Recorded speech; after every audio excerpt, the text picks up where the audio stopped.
What's going on, my exotic family? It's your boy Dre. Welcome back to the channel. So today's video, we're actually going to be doing a guide to building your own snake rack. I know a lot of people out there have been hitting me up, asking me if there's a cheaper alternative or something that is just as effective without any crazy lead time. So that's what we're going to be doing today. As you guys know, I built my first rack. It's a 5-slot 28 quart rack. Those snakes are, or some of them are a little too big for those tubs now, so we're going to go ahead and upgrade them to some 41 quart tubs. Quick disclaimer, I understand not everybody is for racks. And I completely understand that not everybody has to like them. I'm a firm believer in a rack not being the final, setup for a snake. However, this is a temporary setup. With that being said, I'm sure there still will be someone who disagrees and will try to say something negative on the video. That is completely fine. That is your prerogative. I personally do not care. So without further ado, let's go ahead and get started.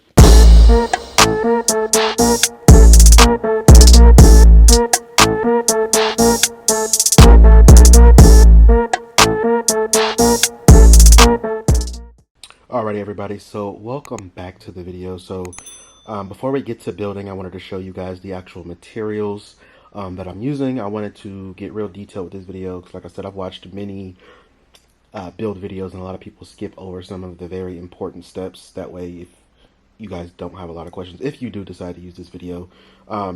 So I posted on Instagram a couple of days ago. I actually went to Home Depot to get some PVC to actually make the rack because that's what I normally use, and everybody in the reptile industry uses PVC. That's what my last rack is built out of. However, in Ohio, apparently they no longer cut PVC, and I called 7 other stores between Lowe's and Home Depot and then Menards, and nobody will cut PVC because it is plastic and apparently it clogs up their saws. So that sucks. So that actually kind of put me behind schedule for building this rack. So what I did was I did a little research to see what other materials I could use. And I came across this material here. So this is actually an oak wood. And it's safe for reptiles. Obviously, you want to stay away from any pine or cedar or anything like that. It does have a laminate on it, so I'm glad for that. And then it has been sanitized already by myself. So this is what we're going to be using today. So unfortunately, it won't match my last rack. However, it still will get the job done, and it can be heated and used for the heat tape. But I'm sorry, this is not oak, this is maple. This is the maple wood, which again is good. Maple, oak are good for reptiles. They don't give off toxins. However, pine and cedar and things like that should not be used. So the measurements that I'm using is I'm building a 7-slot 41 quart rack. So I got 4 37-inch legs, so they're 4 40-inch legs. So these right here are the 4 40-inch legs, and then I made them 5 inches wide. And then these are the actual shelves. So there are 7. I'm making a 6-slot rack. So there's 7 shelves here. They are 36 by 18. And then these are the tubs that I'm going to be using. I actually got these from Walmart. They were like $9.99. They are the Sterilite 41 quart, 35 and 3/8 by 16 3/4 by 5 7/8 height. So these are the 41 quart tubs that I'm going to be using. Again, if you guys are using this video, I just want to make sure I get real detail for you guys so you know the dimensions and everything that will fit. The only thing that I don't like about these tubs is how slim they are.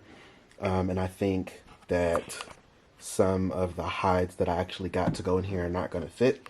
So I'm going to have to get some different hides that are big enough for these guys but small enough to fit in here. And then as far as what I'm going to be using today, I got my drill and my driver, measuring tape, and then for screws, I'm actually going to be using the multi-material 1.5 inch screw. It says no pre-drilling, but since I'm working with a maple wood, I'm going to go ahead and pre-drill anyway just to be safe because I don't want any splitting in the wood or anything like that. So this is all we are going to be using today. So again, the legs are 5 inches wide. I got mine 40 inches long. The video that I watched said 37. But I mean, I like my racks a little taller. I like mine a little bit off the floor. I don't like mine sitting directly on the floor. The Shelves are actually 18 by 36. The tubs are 35 3/4 inch, so I'm gonna have just enough room to actually slide these in all the way so that the obviously the tubs fit and the snakes can't get out. We got the multi-material 1.5 inch screws right here. That's what I'm using. Got my drill and my driver, the measuring tape just to make sure everything is on board. And this is all we're going to be using today. So without further ado, let's go ahead and jump right into the video. Alrighty, so I'm getting everything set up to put together, and I actually left out one piece. So I have 2 pieces of cardboard, and basically what these are going to be used for is spacing. So when I stack the tubs, you want to have like a 1/2 inch or an inch gap just for airflow. So that's what these are going to be. So the plastic won't be laying directly on the wood. I'm going to put these down, then put the tub down, and then you guys will see. But cardboard is another tool, and it can be, I've seen people use CDs, I've seen people use corkboard or anything like that. Something that's just going to give you that nice gap. That way there's airflow. Usually I drill holes in my tubs, which I still may do with these, but hopefully this gives me a nice gap to where I don't have to. But I just wanted to throw that in there, so let's go ahead and jump into the building. Alrighty, so I forgot to hit record when I set the camera back up from a different angle. But what I'm doing actually is I pre-drilled some holes. I'm starting with the 4 legs to kind of establish kind of like a frame for the rack. For me, that seems to be a lot easier. So what I did was I pre-drilled 2 holes. It's a 5-inch wide piece, a leg. So I went in probably just maybe a 1/2 inch from the corner, pre-drilled my holes, and then I went ahead and screwed each, put a screw in each hole and secured the leg.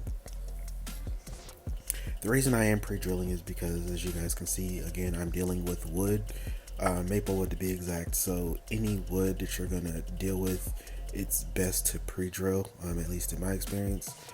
Although again, the screws say no pre-drilling, I am pre-drilling, and as you guys will see, even when I was pre-drilling, some of the wood still did split. Didn't split enough to where I needed to, where it, messed up the project. However, it's just, there's a learning curve with using this material. So it's definitely best that you make sure that you are measuring twice, cutting once, or in this situation, measuring twice, drilling once. And even when I pre-drill, I don't just go all the way through. I don't just jam it in there. I'm literally just inching it until I get in there deep enough to where I need to be, pull that out, and then I go ahead and put the screw in. As you guys can see in the second hole, literally line everything up perfectly, because with these racks, if one thing is off, then the whole rack is off. So I'm going to change my drill bit, put on my attachment to actually add the screw, and then we're going to go ahead and finish off on this second leg.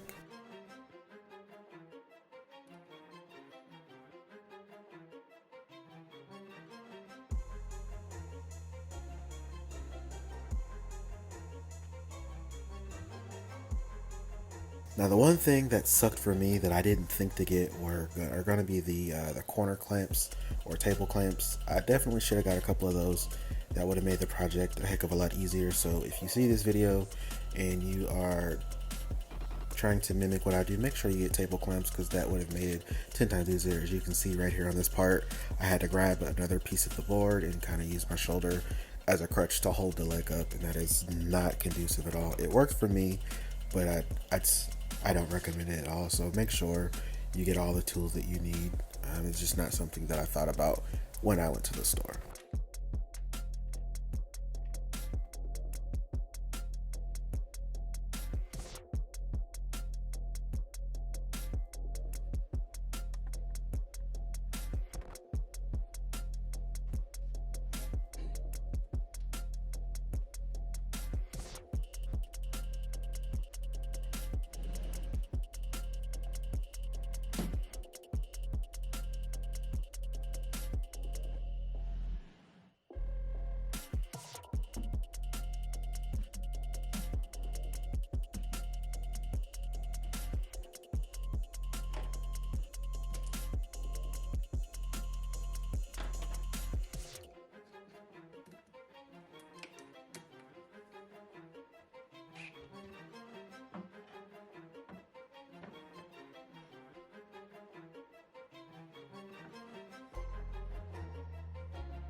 All right, everybody, so this is where we're at so far.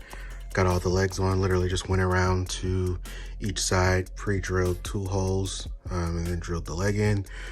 So now what we're gonna do is go ahead and start sliding the tubs in. And one thing I want you guys to keep in mind, I'm building the rack upside down. So basically, this is the top. I'm gonna put the tubs in upside down, and then we're just gonna stack them. We're gonna do cardboard, tub, cardboard, tub, cardboard, tub, cardboard, tub, until we get to the very end. So it's very important that you make sure you know that you are building it upside down. That way everything comes out evenly, and you use a spacer so you have enough space. So let's go. Alrighty, so now we have all 4 legs up. So this is the part that I was referring to, where I'm using the cardboard basically as spacers to put a nice little gap in between the actual wood and the tub, so there is breathing room. Again, my last rack, all I did was drill holes, and I think I used CDs last time. So now cardboard and then the tub, and then keep in mind I am building this rack upside down, so the piece that is actually flat up on the table is actually the top of the rack. So that is another disclaimer I need to throw out there. It's a lot easier for me to build it upside down versus right side up. So it's upside down. That's why the tub is upside down. So the order that you go in is you're gonna have your legs, your first shelf in there, cardboard or whatever you're using as a spacer, and then your tub, and then you put another level on there, and then we're gonna go ahead and screw that in as well. So now at this point, all we're doing is imitating what we just did with the legs, except we're screwing it into just a different level, and you guys have already seen that, so I'm not gonna make you sit through that again. All right, so just so I can actually give you guys a visual of how I'm doing it, I turned my phone on so you guys can actually see it. Like I said, I wanted to make sure I got everything for you guys. So I'm gonna make sure that I don't press down too much on this top piece here. And all I did was, like I said, I put my cardboard down, so there's a gap. My tub is in there upside down, and then I took a piece of the wood and I laid it on top. So now what we're gonna do is pre-drill our holes so we can go ahead and secure it. And I got everything lined up to where I want it. So we're gonna come, I'm doing one in the front and one in the back. We're gonna come right about here. And I'm not going super hard all the way into it. I'm just a light drill. Once I feel that I connected through both pieces, I back out. We're gonna do the same thing on this side. And back out, and then we're gonna switch our pieces. Grab our screw, and we're gonna go ahead and gotta make sure the screw's tightened first. With this drill, it has a lock mechanism on it, which I'm not used to, so if you don't hear that sound right there, that it's not locked. But I just locked it, so gonna drill it, and now it's in there. Take our second screw, do the same thing to this side.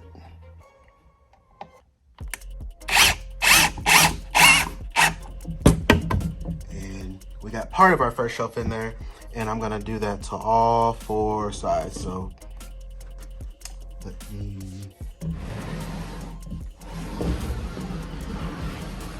move it here so you guys can see it. And I'm just gonna keep doing the same thing. I'm just swapping out my attachment so I can pre-drill.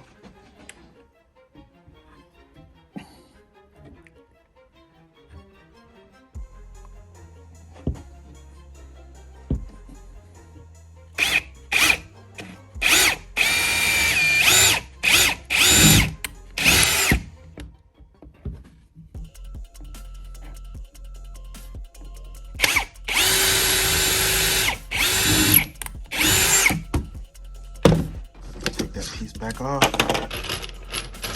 and now we're ready for some screws.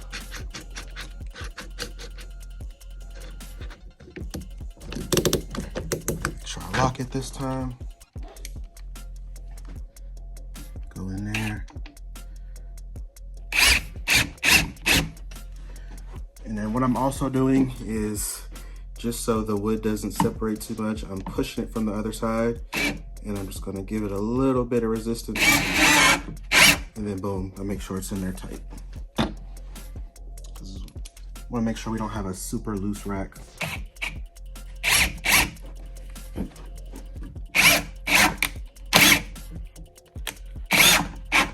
Boom. So now we got one side done. And we are gonna go ahead and flip it and do the other side. So let me get that side done, and then I will get back to you guys.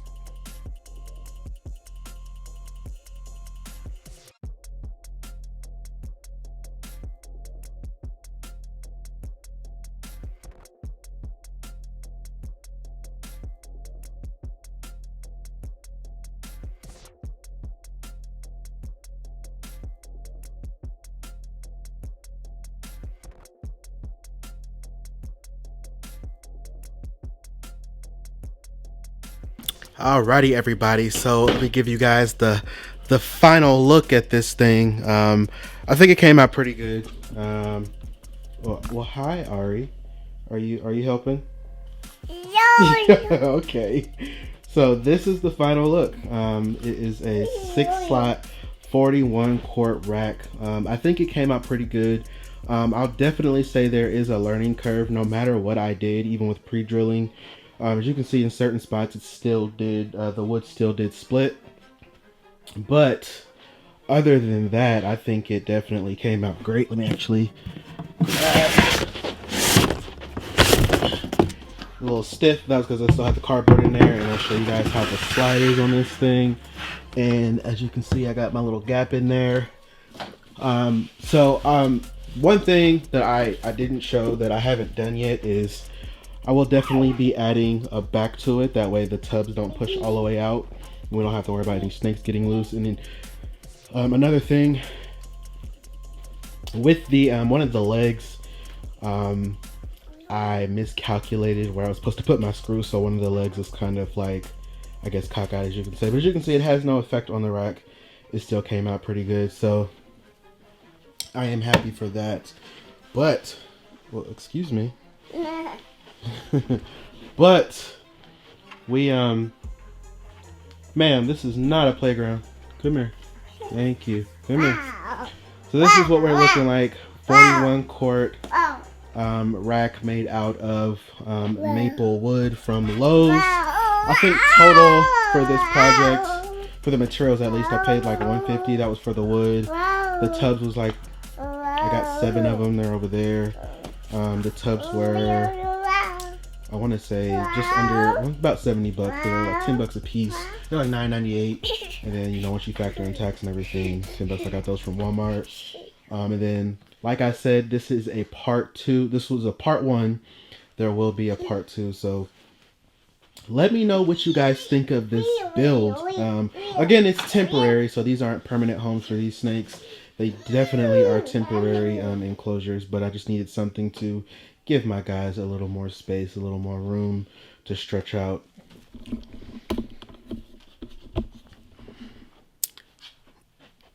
So with that being said, I really do hope you guys enjoyed the video.